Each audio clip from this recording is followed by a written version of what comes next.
역대기, 역대상, 역대하는 원래 한 권의 책입니다. 역대기라고 하는 책인데 아담부터 시작해서 그래서 역대기 1장 1절에 보시면 아담, 셋, 에노스 이렇게 시작하는 아담부터 시작해서 역대상 9장에 가보시면 포로로 끌려갔다가 다시 돌아온 사람들의 이야기까지, 그러니까 이스라엘이라고 하는 이 나라의 첫 시작부터 마지막까지 멸망하고 포로로 70년간 바벨론에 끌려갔다가 다시 돌아온 이야기까지, 그래서 역대기는 역사적인 기록을 담고 있는 역사책입니다.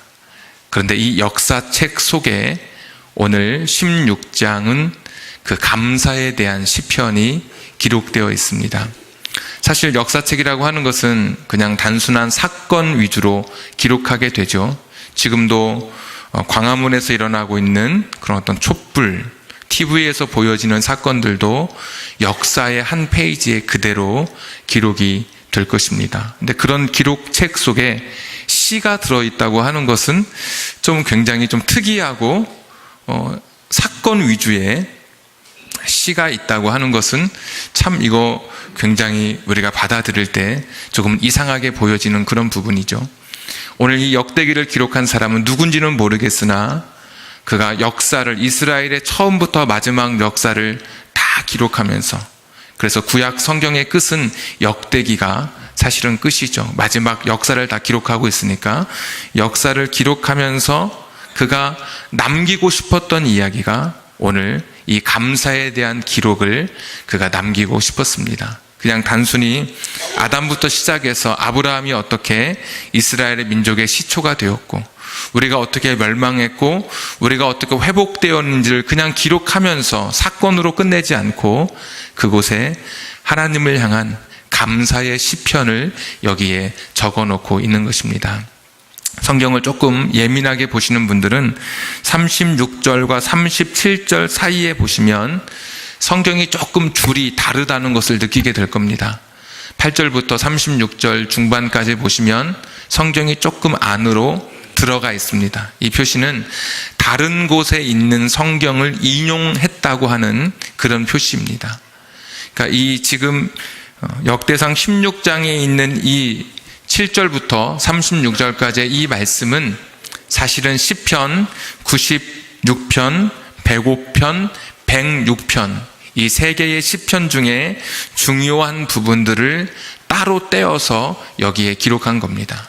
그러니까 이 역대기 기자가 이스라엘이 포로에서 돌아오고 난 이후에 이스라엘의 역사에 대해서 기록할 그런 책물을 가지고 지금 성경을 써내려 가기 시작하는데 한참 이 역사를 써내려 가다가 그 150개의 시편 가운데 그 중에 특별히 3개를 골라서 여기에 자기의 역사책 안에 이 하나님에 관한 그 감사의 내용이 담겨져 있는 이 시편을 여기에 적어 놓은 것입니다. 수요일마다 시편 강해를 하는데 시편 하나만 해도 굉장히 깊고 넓고 무궁한 내용들이 담겨져 있습니다. 그런데 오늘 이 역대기를 기록한 사람은 무려 하나가 아니라 시편 3개를 한 곳에 자기가 좋아하는 부분들, 이 부분이 필요하겠다 싶어 하는 부분들은 모아서 이곳에 역사책 속에 이 시를 기록하고 있는 것입니다. 하나님을 향한 감사의 시, 우리가 그렇게 오늘 이 본문을 이해할 수 있는데 이스라엘 백성들은 그들의 역사를 이야기할 때 하나님을 떼어놓고는 자신의 역사를 말할 수 없는 민족이기 때문에 자신들의 오늘의 삶을 이야기할 때 하나님의 존재를 붙들지 않고서는 자신들의 이야기를 할 수 없는 자신들의 그 삶의 근거가 되고 이스라엘 민족의 존재의 기반이 되는 것이 하나님이셨기 때문에 이 하나님에 대한 그들의 시각과 초점을 놓치지 않고 있는 것을 볼 수 있습니다. 그래서 오늘 역대기 기자가 기록하고 있는 하나님을 향해서 올려지고 있는 하나님을 향해서 말하고 싶었던 그의 고백 2가지를 오늘 좀 같이 살펴보려고 합니다. 첫 번째, 이들의 그 감사의 오늘 찬양 속에 드러나는 가장 두드러지게 나타나는 한 가지가 하나님이 우리를 구원해 주신 것이 너무 감사하고 너무 행복하다라고 하는 그런 고백입니다. 지금 바벨론 포로에서 70년간 먼 이국 땅에서 800km에서 한 1200km 떨어져 있는 바벨론에 끌려갔다가 70년 만에 고향으로 돌아왔습니다. 이스라엘 백성들이 바벨론에 있을 때 바벨론 강변에 앉아서 그들이 수금을 타면서 버드나무 가지 아래 앉아서 울었던 것을 기억합니다. 내가 예루살렘으로 어떻게 다시 돌아갈 수 있을까? 내가 내 고향 언제 다시 돌아갈 수 있을까? 이산 가족의 사람들이 저 북녘 땅을 그리면서 날아가는 새 한 마리를 보면서 저 새는 자유로워서 이 땅에서 내 고향으로 날아갈 수 있는데 이 몸은 38선이 가로막혀 있어서 가지 못하는 그 안타까움을 이야기하고 있는 것처럼 70년간 바벨론 포로로 끌려가 있던 그들이 다시 하나님의 은혜로 이스라엘 가나안 땅으로 다시 돌아오게 돼서 이 성경을 기록하면서 하나님은 정말 우리를 구원해 주신 참 은혜의 하나님, 우리에게 구원을 허락해 주시는 그 하나님 너무 감사하다는 그런 기록을 오늘 이 시편, 오늘 이 역대상에 다시 남기고 있는 겁니다. 그래서 시편에 나와 있는 이 구원에 대한 기록은 철저하게 출애굽에 대한 기록이죠. 우리가 구원받았다 그러면 이 구약 성경에서 특별히 시편에서 내가 구원받았다라고 할 때는 이것은 전쟁에서 구원받은 것도 포함되고 질병에서 건짐받은 것도 포함되지만 대부분 이 구원은 출애굽의 구원을 이야기하고 있습니다. 그러니까 하나님이 기적을 베푸시고 기사를 행하시고 이적을 행하시고 놀라운 일을 행하시고 아주 커다란 일을 행하신 하나님, 그러면 거의 대부분이 이 출애굽에 관한 이야기를 성경의 기자들이 하고 있는 것을 봅니다. 이스라엘 백성에게는 이 출애굽이 도저히 잊을 수 없는 사건이었죠. 출애굽이라고 하는 것은 400년간 저 애굽에 종살이 하다가 바벨론의 포로에서 끌려왔던 이스라엘 백성이 누렸던 해방보다 더 큰 해방을 출애굽 때 누리게 되었죠. 아브라함이 저 애굽으로 내려갔을 때 이미 우리가 TV에서 보고 있는 피라미드가 이집트에 이미 있었던 때입니다. 저 시골에서 애굽으로 내려갔는데 글쎄 거기에 아주 엄청난 기하학적인 피라미드가 서 있는 문명이 발전하는 곳이 바로 애굽이었습니다. 애굽은 말이 잘 발달되어서 마병이 아주 튼튼한 군사력을 발휘하던 그곳이 바로 애굽입니다. 자신들의 힘으로는 종살이에서 도저히 애굽을 나올 수 없었던 그런 민족이었는데 하나님께서 그들에게 은혜를 주셔서 또 홍해를 가르는 기적을 베푸시고 40년간 광야에서 먹이시고 입혀주시고 마시우게 하신 그 은혜를 통해서 가나안 땅에 들어가게 하신 것이죠. 그래서 이스라엘 백성들은 우리를 구원하신 그 하나님 출애굽의 은혜를 그들은 잊지 않고 늘 시편에 그들은 고백해 놓고 있었습니다. 그런데 오늘 이 역대상 기자가 그 부분을 정확하게 따와서 오늘 이 성경에 기록해 놓습니다. 한번 찾아보시죠. 8절, 16장 8절. 너희는 여호와께 감사하며 그의 이름을 불러 아뢰며 그가 행하신 일을 만민 중에 알릴지어다. 그가 행하신 일, 이게 출애굽의 역사입니다. 하나님께서 그 크신 일을 우리에게 행해 주셨다는 것이고 9절에 그에게 노래하며 그를 찬양하고 그의 모든 기사, 놀라운 일이죠. 그 일을 전할지어다. 자, 12절 그의 종 이스라엘의 후손 곧 택하신 야곱의 자손 너희는 그의 행하신 기사와 그의 이적과 그의 입의 법도를 기억할지어다. 계속해서 기사, 이적, 놀라운 일 이야기하고 있죠. 자, 23절 온 땅이여 여호와께 노래하며 그의 구원을 날마다 선포할지어다. 또 다른 시편을 가져와서 말하기를 그의 구원을 날마다 선포하라. 이게 출애굽의 구원을 이야기합니다.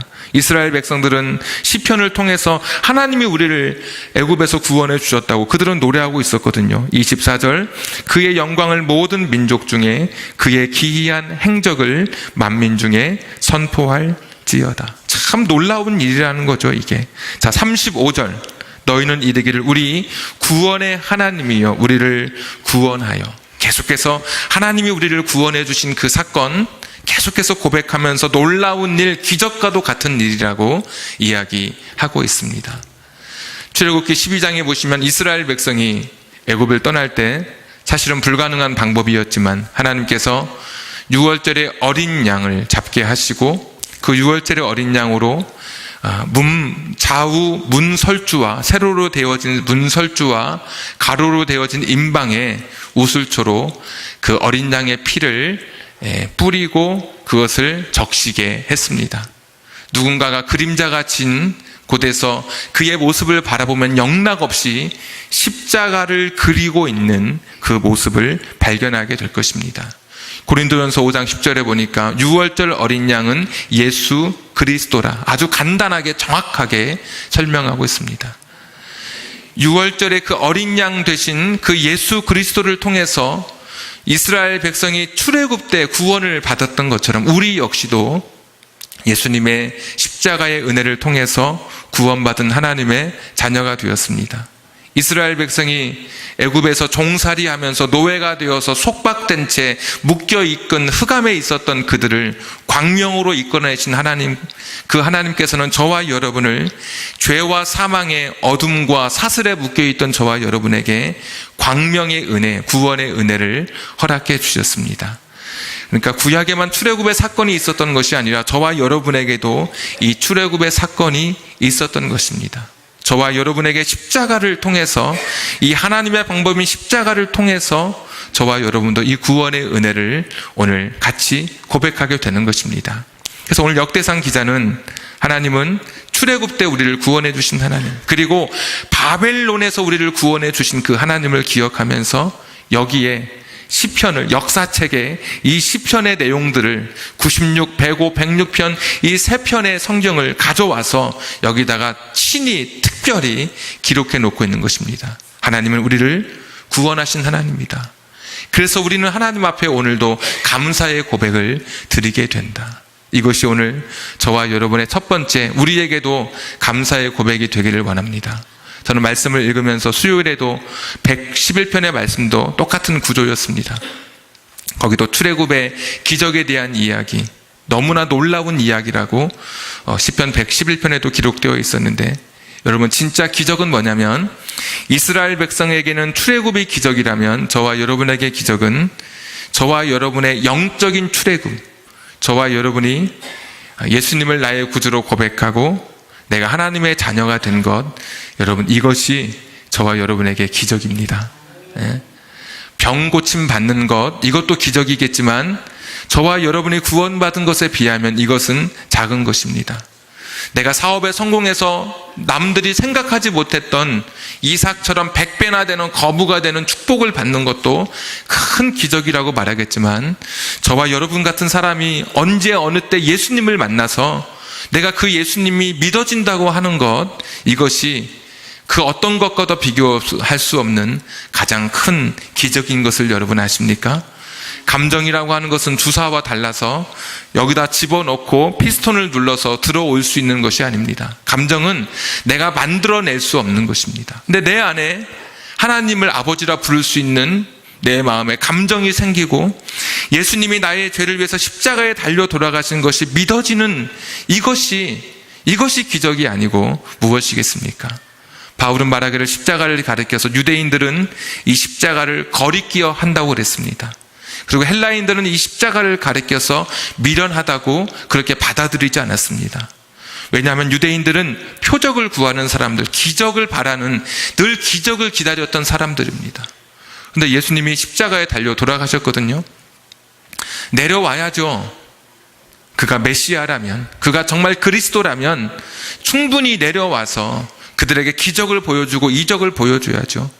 근데 나무에 달린 자는 저주받은 자라고 했는데 메시아의 표적과 기적이 전혀 보이지 않으니까 유대인들은 예수님의 십자가를 받아들이는 것이 꺼려했습니다. 도저히 이게 믿어지지 않고 받아들여지지 않습니다. 그 당시 헬라인들은 조직적이고 철학적인 이런 체계를 좋아하는 그런 사람들입니다. 그래서 헬라인들을 통해서 철학이 발전되었죠. 지혜를 사랑하는 사람들, 그런 단어의 의미가 철학이라고 하는 의미인데 그런 사람들이었습니다.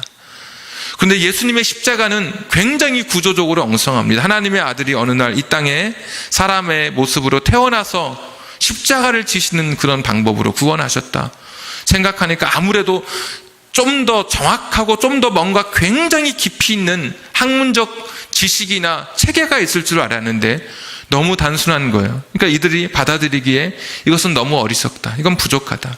자기가 십자가에 달려 돌아가기 전에 자기의 지혜를 통해서 죽음에서 해방되는 것이 지혜로운 사람이지, 여전히 자기의 문제를 해결하지 못하는 어리석은 사람이라면 어찌 이 사람이 지혜롭겠느냐. 그래서 우리는 이 철학을 가리켜서 십자가의 철학은 미련한 것이다. 그래서 헬라 사람들도 받아들이지 않았습니다. 바울은 종교적으로는 유대의 종교를 가지고 있었던 사람입니다. 바울도 얼마든지 십자가를 생각할 때 자기에게도 꺼려지는 것이 많았던 것이 사실입니다. 그리고 그가 살았던 시대는 헬라의 문화권에 살았기 때문에 헬라가 가졌던 그런 철학, 그런 조직에 대해서 익숙했던 사람입니다. 자기가 볼 때도 어쩌면 이 십자가가 굉장히 미련해 보이고 체계가 없어 보이고 되게 허술해 보였을지 모르겠습니다. 그런데 바울은 이 십자가를 어느 날 믿기 시작하고 믿어지기 시작하고 하나님의 구원을 확신하기 시작합니다. 불가능한 사람입니다. 바울에게도. 그 당시 많은 사람도 공부했다고 해서 똑똑하다고 해서 얻을 수 있는 것도 아니고 종교적으로 심취한 사람이라 해서 이 십자가를 믿을 수 있었던 것도 아닙니다. 나중에 고린도전서 15장에 가니까 바울이 이렇게 말합니다. 10절에서 나의 나된 것은 하나님의 은혜라고. 그러니까 내가 하나님을 믿을 수 있고 내가 하나님이 믿어지는 것, 예수님의 십자가가 믿어져서 내 생명을 다 바칠 수 있었던, 내가 사도로 한평생을 주님을 위해서 살 수 있었던 것, 그런 믿음을 주시고 내게 확신을 주신 이 모든 것은 아무리 생각해도 하나님의 은혜가 아니고서는 설명할 수 없다는 것이죠. 저와 여러분이 구원받은 이 놀라운 고백, 내가 하나님의 자녀가 되고 예수님이 나의 죄를 위해서 십자가에 달려 돌아가신 것을 여러분 믿어지신다면 이것이 진정한 우리의 첫 번째 감사의 고백이 될 것입니다. 사람이 하라고 해도 되지 않는다니까요. 어떤 분처럼 고집세고, 어떤 분처럼 의심 많고, 어떤 분처럼 누구 이야기하면 일단은 거부하고 보는 그런 심성을 가진, 저일 수도 있고 누구일 수도 있겠지만, 그런 우리와 같은 사람들이 하나님에 대해서 내가 알고 고백할 수 있다는 것이 얼마나 감사한 것인지요. 추수감사절을 가리켜서 우리가 구약에서 찾으면 초막절이라고 합니다. 레위기 23장 34절에 처음으로 이 추수감사절, 초막절에 대한 이야기가 나오는데, 우리가 오해하기 쉬운 것이 추수감사절은 추수가 끝나면 추수한 것을 감사해서 하나님 앞에 드리는 절기로 알고 있는데, 시기적으로는 맞지만 다시 레위기 23장 읽어보시면 여러분 진짜는 가을에 추수가 다 끝나고 나서 바쁜 일이 다 끝나잖아요. 그러면 일주일 동안 광야에 가서 초막을 짓고 텐트를 치고 일주일을 보내게 합니다.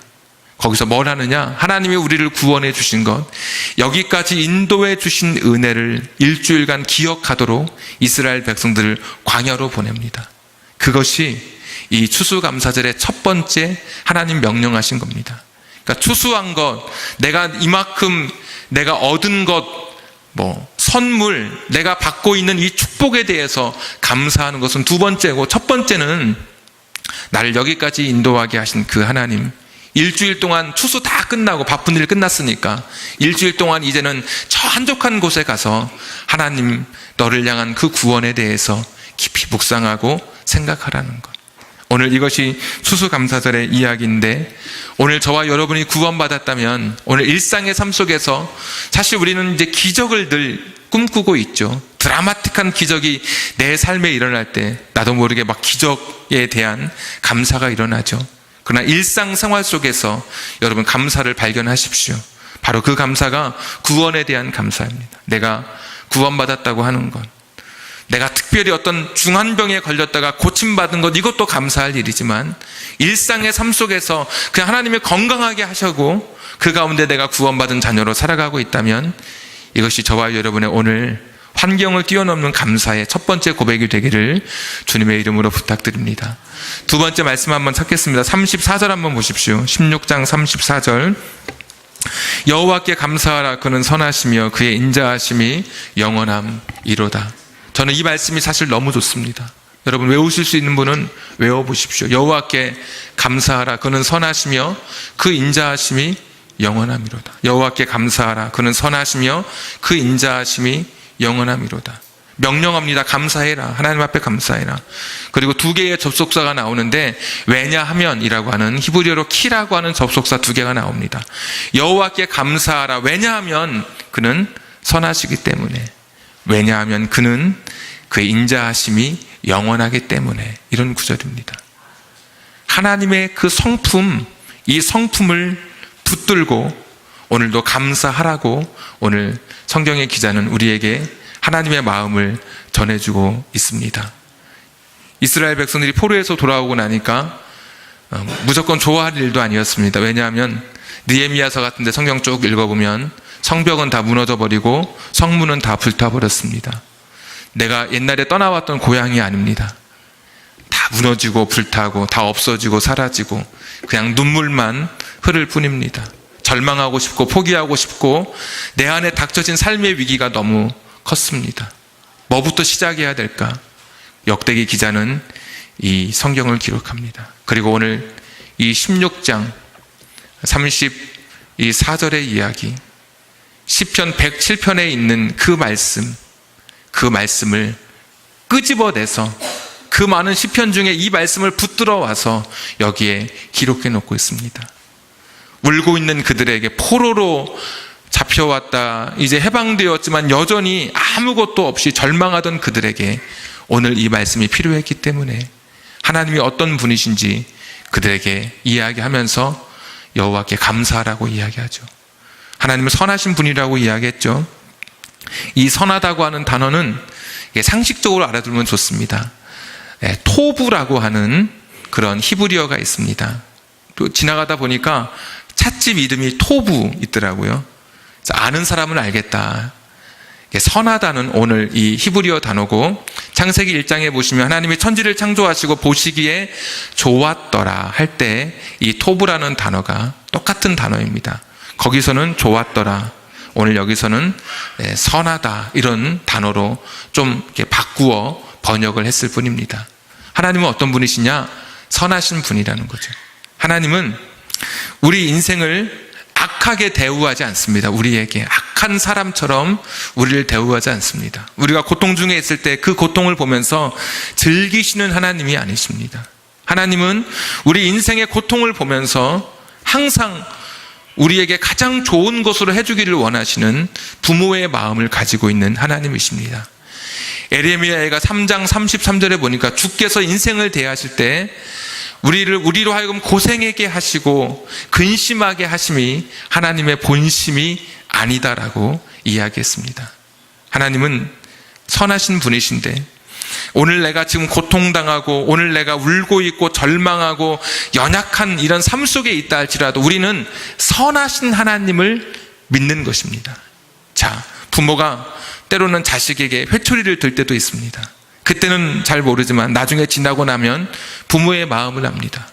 부모는 자식에게 항상 좋은 것을 주려고 하는 그런 마음을 가지고 있죠. 그래서 자식에게 자기는 먹지 못해도 자식 입에 들어가는 것을 보면 배부르는 것이 부모입니다. 내가 입지 못해도 자식에게 입혀주려고 하는 바로 이것이 부모의 성품이죠. 예수님께서 말씀하시기를 하물며 악한 부모라도 자식에게 좋은 것을 줄 줄 아는데 하늘에 계신 너희 하나님께서 너희에게 좋은 것을 주시지 않겠느냐. 하나님은 선하신 분, 하나님은 여러분 좋으신 분이십니다. 지금 내가 이해되지 않는 고통의 한가운데 있다 할지라도 하나님 의심하실 필요 없습니다. 이것이 지금 내게 알맞은 길이기 때문에, 지금 이것이 옳은 길이기 때문에 하나님께서 잠깐의 고통을 허락해 주시는 것이지, 하나님이 계획 없이 아무런 연고 없이 우리를 고통 속에 빠뜨리면서 그것을 즐기시는 분이 아니십니다. 하나님은 선하신 분, 하나님이 하시는 일은 항상 옳습니다. 내가 지금 아직 이해하지 못할 뿐이지. 그래서 오늘 여러분 가운데 한 해를 지나오면서 내 인생에 감사의 제목이 없다고 하시는 분들, 내 인생에 풍랑쳤던 지난 시간들 때문에 지금도 괴롭고 고통 중에 오늘 이 자리에 오신 분들이 있다면 하나님의 선하신 성품 여러분 기억하십시오. 하나님은 절대로 우리를 악하게 대우하지 않으십니다. 선하게 가장 좋은 방법으로 우리를 대해주시는 분이십니다.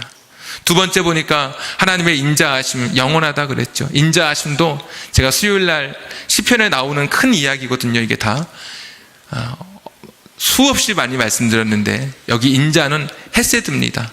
때로는 사랑으로 번역되기도 하고 자비로 번역되기도 하고 인애로 번역되기도 하고 하나님의 그 사랑, 영원하신 사랑, 헤세드의 사랑. 한번 언약을 맺으면 우리가 잘못하면 한쪽에서 잘못하면 언약이 깨지잖아요. 근데 하나님의 헤세드의 사랑은 우리 인간이 실수하고 인간이 깨버려도 하나님은 그 언약에 충실하신 분이십니다. 절대로 깨지 않으십니다.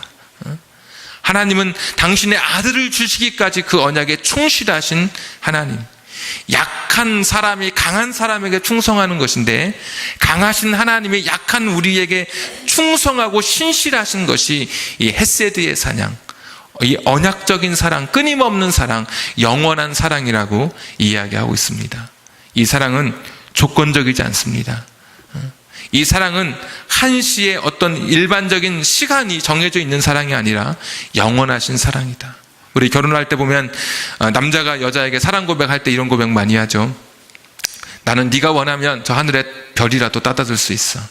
이런 이야기 합니다. 그러면 진짜 지혜로운 여자라면 별 따와 이런 말 하지 않겠죠. 꼭 해야 될 말이 그런 것입니다. 한 번에 그렇게 어려운 일을 하지 말고 당신이 사는 동안에 나누어서 그 일을 조금씩 해줘. 가령 별을 따러 그렇게 위험한 일을 하지 말고 날마다 당신의 삶 속에서 설거지를 해준다든지 날마다 청소를 해준다든지 그 별 따는 그 큰 일을 날마다 조금씩 나누어서 해줘. 그럼 남자는 뭐라 그러죠? 한 번은 내가 해도 여러 번은 못한다.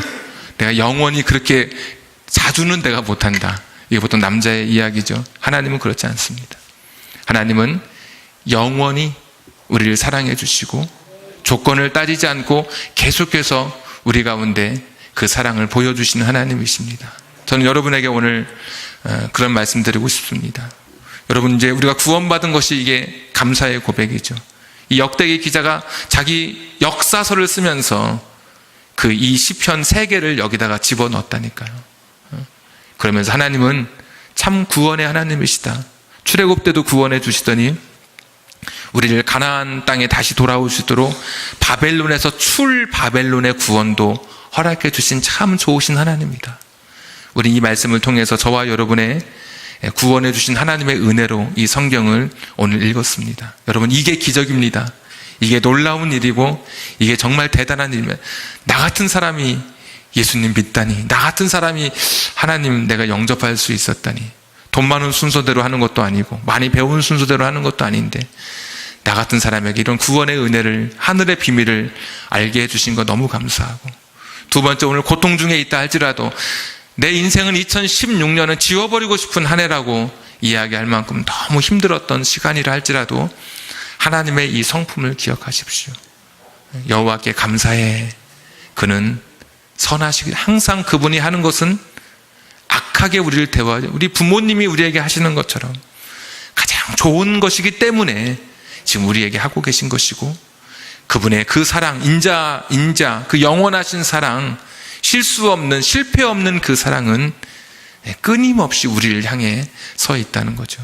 오늘 이 시편을 기록하게 한, 이 성경을 기록하게 한 이 다윗, 그러니까 오늘 16장 7절에 보시면 그날의 다윗이 아삽과 그의 형제를 세워 먼저 여호와께 감사하게 하여 이르기를, 그러면서 이제 이 다윗 시대에 불렀던 시편, 이 세 편이 기록되어 있는 것이죠.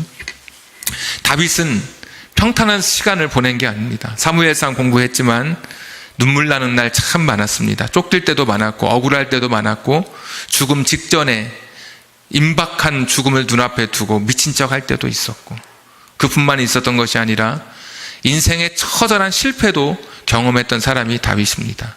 사람도 죽였습니다, 여러분. 간음도 했습니다. 하나님을 싫어하는 인구 조사도 했고, 완벽한 인간이 아니었습니다. 실수하고 실패하고 너무 힘들고 고통스럽고 다시 쓸 수 있다면 과거의 도화지를 다 지워버리고 새로운 도화지에 자신의 인생을 다시 그리고 싶은 사람 역시 다윗이었습니다. 그런데 다윗은 그 모든 순간에도 오늘 여호와께 감사하라, 그의 선하심, 또 그의 영원하신 인자하심, 이것을 평생의 마음속에 기억했던 사람입니다. 제가 시편 23편을 읽는데 여러분 좋아하는 시편이죠. 여호와는 나의 목자시니 내가 부족함이 없으리로다. 내가 사망의 음침한 골짜기를 걸을지라도 내가 해를 받을 것을 두려워하지 않는 것은 주께서 나와 함께 하십니다. 참 감동적이더라고요. 그런데 23편 6절에 보니까 그는 이렇게 고백합니다.